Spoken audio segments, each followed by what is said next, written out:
샬롬 반갑습니다. 줄리엣입니다. 여러분, 벌써 이제 정말 얼마 남지 않은 시간 동안 여러분 정말 많이 달려오느라 고생 많았고요. 검정고시 과학이 정말 사실은 컨텐츠가 많았는데도 많이 여러분들이 봐주시고 또 해주셔서 너무 감사합니다. 이제 진짜 막바지입니다. 이제 5강만 하면 정말로 끝이 납니다.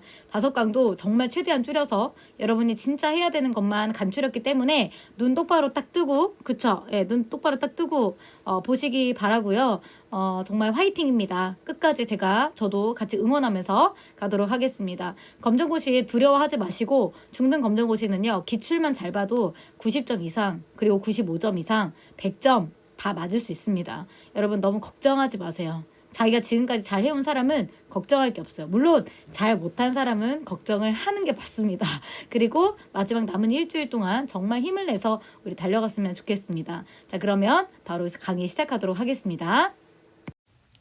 네, 오늘은 이제 기권에 대해서 우리 같이 한번 살펴보도록 할 건데요.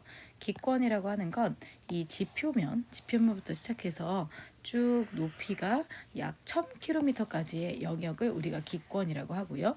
대기로 둘러싸여인 그 지표부터의 높이 약 1000km까지이다 이렇게 생각하면 됩니다. 이 기권을 이제 분류할 때는 총 4가지로 분류를 합니다. 여러분, 자. 기권의 구조, 이 그림은 그리고 외우고요. 자, 처음부터 한번 살펴볼게요. 대륙권. 첫 번째, 이제 여기가 땅입니다. 땅이고, 이제 대륙권이 시작이 되는데, 대륙권은 보면 이제 가장 첫 번째 특징이 뭡니까? 뭐가 있을까요, 여러분? 그렇죠. 대류현상과 기상현상이 일어납니다. 대륙권에서 일어나는 거는 기상현상만 일어나게 되는데요. 말 그대로 이제 구름이 생겨서 비가 내리거나 눈이 오는 현상 등이 대륙권에서 일어나게 됩니다. 그리고 지표면에서 한 11km까지 떨어진 곳이고요. 자, 여기를 한번 살펴보면 지금 온도가 높은 곳이 있고 온도가 낮은 곳이 있어요. 그쵸? 자, 근데 온도가 제가 지난 시간에 한번 얘기한 적이 있었는데 여러분 온도가 높은데 지금 땅이 아래에 있단 말이에요. 근데 따뜻한 공기는 어떻게 해요? 위로 가려고 하겠지요. 그쵸? 그리고 차가운 공기는 아래로 내려가려고 할 거예요. 그렇기 때문에 이렇게 따뜻한 공기는 차가운 공기는 아래로 가고 따뜻한 공기는 위로 가려고 하는 이 현상 때문에 이제 어떻게 해요? 우리가 말하는 대류 현상이 일어납니다. 대류 현상은 공기가 순환하는 현상을 이야기합니다. 그리고 이 대류 현상이 일어나면서 수분이 있으니까 그걸로 기상 현상까지 일어나는 거예요. 자, 두 번째 이제 중요한 부분 성층권입니다. 성층권에서 중요한 것은 바로 오존층이 존재한다는 거예요. 오존층의 역할이 뭐예요? 자외선을 흡수하죠. 20km에서 30km 여기 사이. 자, 이 부분이 이제 오존층인데 오존층이 성층권에는 이제 존재한다라는 거고. 자, 그리고 여기 보면은 여기는 이제 보면 알겠지만 차가운 공기가 아래에 있고 따뜻한 공기가 위에 있어요. 그렇죠? 그러니까 순환을 하지 않습니다. 그래서 기층이 안전해요. 그래서 비행기의 항로로 사용된다. 이거 보면 비행기 보이나요, 여러분? 네, 비행기가 보이죠, 여기. 자, 그 다음에 세 번째로는 중간권입니다. 중간권은요, 대류현상은 있어요. 대류현상은 있는데 기상현상은 일어나지 않아요. 왜냐면 여기도 지금 보니까 따뜻한 공기가, 그쵸? 따뜻한 공기가 이제 아래쪽에 있고 그리고 차가운 공기가 위쪽에 있기 때문에 얘도 이쪽으로 가고 이쪽으로 가려고 하는 대류 현상이 일어나게 됩니다. 자, 그 다음에 이제 마지막으로 열권인데 열권에서 이제 중요한 키워드가 바로 오로라, 그 다음에 이제 전리층 이런 것들이 있다라는 거예요. 오로라가 있고 전리층이 있는 곳이 바로 열권이다. 그래서 각 층마다의 특징을 알고 이 표를 외워야 돼. 이 표요.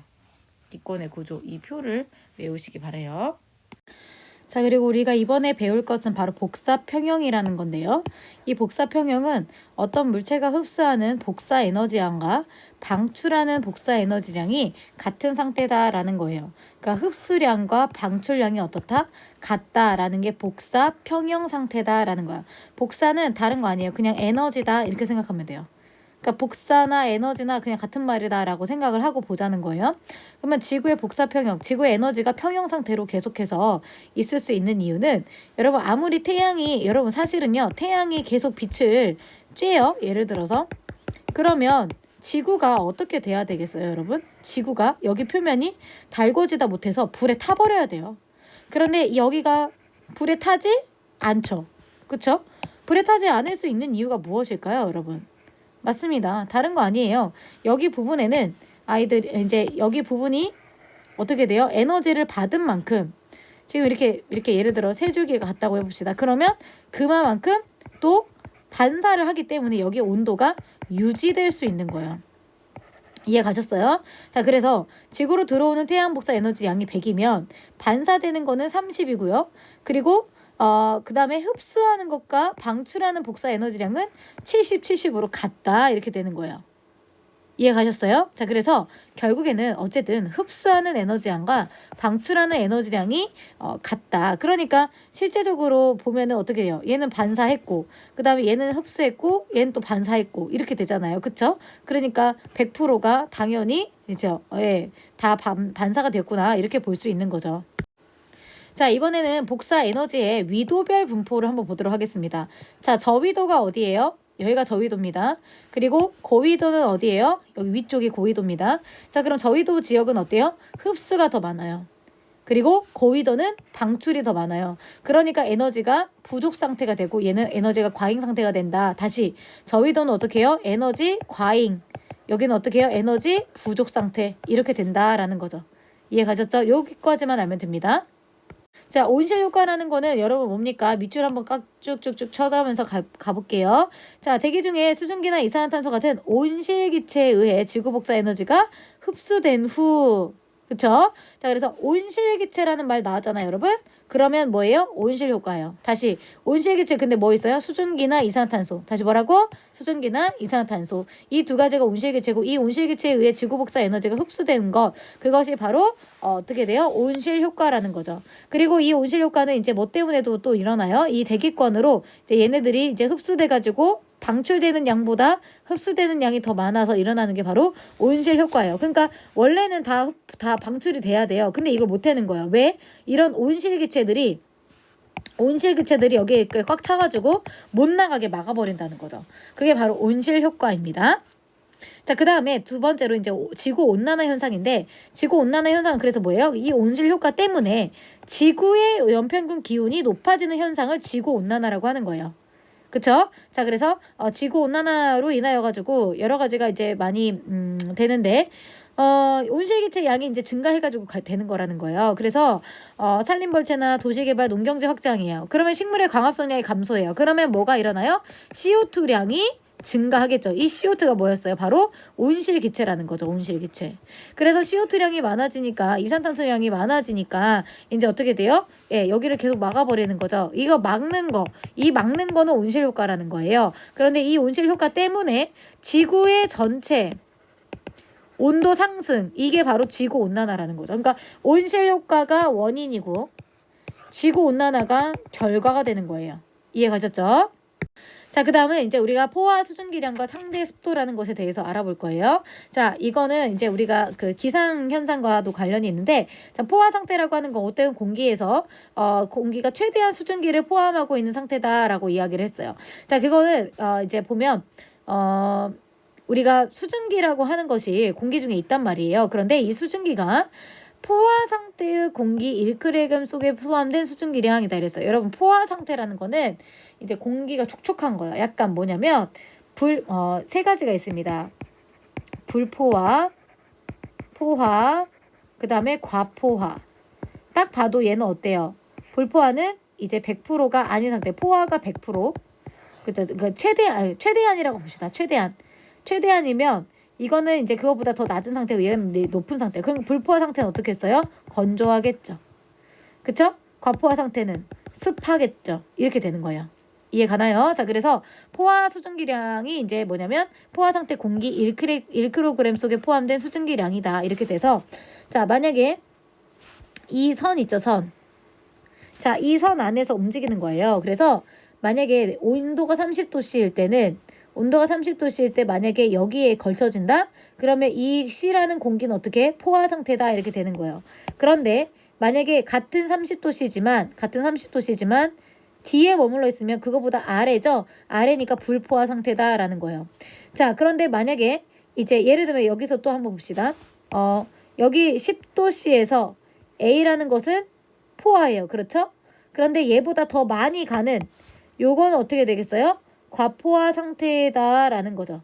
자, 그래서 여기까지 이렇게 알아두시면 됩니다. 자, 그래서 기온이 높아지면 포화 수증기량은 증가해요. 그러니까 기온이 높아져서 포화 수증기량이 많아진다라고 하는 건 그만큼 수증기가 더 많이 필요해. 온도가 높아지면 그만큼 수증기가 많이 필요해요. 그러니까 여러분 온도가 높아지면 우리가 건조해지는 걸 진짜 많이 느껴요. 예를 들면 히터를 틀었어요. 그럼 건조해지죠. 그 왜 그래요? 그러니까 히터를 틀면 공기가 따뜻해지잖아요. 그러니까 필요한 수증기량이 많아졌어. 그러면 근데 원래는 이제 예를 들어 10도씨에서 이만큼 필요했는데 근데 30도까지 늘었는데 공기의 수증기량은 이만큼밖에 안 되는 거. 그러니까 우리는 건조하다고 느끼는 거죠. 이해 갔어요? 그러니까 그럴 때는 어떻게 해요? 히터하고 가습기를 같이 트는 경우들이 그래서 생겨나게 되는 거죠. 자, 이렇게 이제 여러분 그러면은 아까는 이제 포화 수증기량이 이렇게 증가하면 여기에서 만약에 이렇게 온도를 뭐 이제 10도에서 30도로 증가시켰을 때 이만큼의 수증기가 필요하다라고 했어요. 그런데 만약에 반대로 이번에는 여기 온도에서 이만큼에서 만약에 이렇게 내리면 어떻게 될까라는 거예요. 그럼 내리면 과포화 상태가 되죠. 과포화 상태가 그러니까 어떻게 돼요? 이제 응결이 돼가지고 냉각이 돼서 물방울로 변하는 거예요. 이해 가셨어요? 그래서 물방울로 변하는 이제 그런 현상인데, 자, 그러면 이제 그런 거죠. 자, 공기가 냉각돼서 수증기의 응결이 일어나는 게 바로 이 포화 지점이거든요. 땅땅땅땅 여기에요. 이게 다 이제 수증기의 응결이 일어나기 시작하는 이제 그런 온도라고 볼 수가 있는데, 어떤 A라는 공기가 여기 보이죠? A가 원래는 14.7이었어요. 근데 25도씨였어. 근데 얘가 냉각시켜가지고 20도씨로 맞추니까 포화가 됐네? 그러면 여기서 뭐가 일어나요? 수증기의 응결이 일어난다는 거예요. 이해가요? 그러면은 수증기의 응결이 왜 그렇게 되는 거야? 현재 수증기의 량에 따라서 그렇게 된다라는 거죠. 이해 가셨죠? 그래서 그 응결량은 뭐냐? 현재 수증기량에서 냉각된 온도에서의 포화 수증기량 요렇게 맞춰준다라는 거죠. 자, 그 다음에 상대 습도 뭐 이런 것도 있는데 여러분 이거는요 제가 문제로 풀어줄게요. 이거 굳이 몰라도 돼요. 근데 대신에 제가 문제로 많이 풀어줄게요. 아시겠죠? 그러니까 이런 것도 다 마찬가지거든요. 기온, 습도, 이슬점의 변화 뭐 해가지고 상대 습도 변화 정도로 뭐 맑은 날, 흐린 날, 비 오는 날 그러니까 이런 거를 여러분 이렇게 보는 게 중요한 게 아니고 차라리 이 표를 내가 해석할 줄 아는 게 더 중요해요. 아셨나요, 여러분? 자, 예를 들어서 한번 볼게요. 우리가 12시가 됐어요. 그리고 뭐 6시 때 이때를 한번 봅시다. 자, 6시 때를 한번 보니까 뭐가 있냐면 습도는 엄청 높은데 기온이 되게 낮아요. 그쵸? 그러면 당연히 기온이 낮으니까 습도가 높아질 수밖에 없어요. 이해 가시나요, 여러분? 그리고 낮이 됐으면 이제 어떻게 해요? 낮이 될수록 기온은 당연히 높아지고요. 습도는 줄어들어요. 그만큼 수증기의 량이 감소한다는 뜻이에요. 그러니까 다시 기온이 높아지면 포화 수증기량이 증가하고요. 기온이 낮아지면요. 또 포화 수증기량이 감소하거든요. 자, 이슬점이 일정하다라고 봤을 때 상대 습도는 기온과 반대로 나타난다. 이거 제가 왜 그런지 한번 여러분 제가 이제 계속해서 문제로 이제 여러분 풀어줄 거기 때문에 한번 우리가 문제를 보면서 한번 맞춰보도록 할 거예요. 아시겠죠? 자, 구름이 생성되는 거는 제가 요거는 볼 거예요. 이거 몰라도 돼. 이거 몰라도 되는데 요거는 알아야 돼요. 자, 저근형 구름과 충운형 구름이 있어요. 우리가 구름도요. 여러분 보면은 구름이 이렇게 먹구름처럼 큰 구름이 있고 충운형 구름 약간 뭔 줄 알아요? 이렇게 생기고 이렇게 얇은 구름들이 있어요. 그쵸? 자, 이런 걸 충운형 구름이라고 합니다. 그래서 저근형은 위로 솟는 모양이야. 그래서 공기 덩어리가 빠르게 상승해서 여기 안에는 이제 수증기가 많잖아요. 그러니까 좁은 지역에 소나기성 슉 하는 비가 내리고 충운형은요. 다다다다다다다다다다 이렇게 내려요. 왜? 수증기가 별로 없으니까. 그래서 어떻게 해요? 지역은 굉장히 넓은데 작은 비가 내리고 얘는 그냥 폭풍 아주 그냥 막 소나기가 내리는 거예요. 이런 구름들이 있다라는 것만 알아둘게요. 아시겠죠? 자, 그래서 구름이 생성되는 경우 같은 경우가 이제 많이 있는데, 뭐 공기가, 뭐 산이 이렇게 있으면 공기가 이렇게 있었는데 이제 산을 타고 올라가면서 이제 차가워지면서 공기가 생성되기도 해요. 왜냐면 여긴 따뜻하고 여긴 차갑잖아요. 산으로 갈수록. 그러니까 이제 이렇게 공기가 형성된다. 이런 것들 이제 또 있고요. 찬 공기와 따뜻한 공기가 만났을 때 거기가 응결이 되면서, 자, 예를 들어서 이제 찬 공기가 막 이렇게 가는데 따뜻한 공기가 또 막 이렇게 내려오는 거예요. 그럼 여기서 또 이렇게 구름이 생성될 수 있어요. 왜냐면 응결이 되기 때문에, 여기서도 응결이 일어나기 때문에. 자, 그 다음에 저기압 중심으로 공기가 모여들 때, 이거 이제 또 나중에 설명하고요. 뭐 이런 것들이 있다라는 것만 알아두시면 됩니다. 자, 그리고 이제 강수에서 돼서 차라리 하나를 더 보도록 할 텐데, 강수 이제 빙정설이라는 게 있어요. 뭐냐면 구름 속에 얼음 알갱이가 수증기에 달라붙어 커지면서 이제 커지면 이제 무거워지니까 떨어진다라는 거예요. 그래서 떨어지던 알갱이가 녹으면 비가 되고 녹지 않으면 눈이 된다라는 거. 이게 빙정설입니다. 자, 병합설은 이제 뭐냐면 열대지방에서는 자체적으로 온도가 좀 높잖아요. 높습니다. 그러다 보니까 물방울들이 이렇게 있는데 물방울들끼리 이제 만나가지고 조금 더 큰 물방울들이 되고 그것들이 이제 비를 내리게 되는 그런 형태가 바로 이제 여기에서 보여지게 되는 거죠. 자, 그리고 구름의 생성 과정 한번 이제 뭐 밑에 뭐 여러 가지 있는데 이거는 굳이 안 해도 되고 넘어가겠습니다. 자, 요거 문제 푸르는 게 제일 중요하겠죠. 같이 한번 이제 풀어보도록 하겠습니다. 자, 보면 포화 수증기량을 나타냈고요. A, B, C, D 중에 이슬점이 가장 높은 지점은 이렇게 물어봤어요. 여러분, 이슬점이 가장 높다는 건 이 네 개의 공기가 어디에서 포화가 되느냐라는 거거든요. 그러면 얘네가 포화되는 지점을 만나야 돼요. 이럴 때는 가로로 만납니다. 가로로. 이슬점은 가로로 만나는 거예요. 자, 그래서 예를 들면 B는 어디예요? 여기.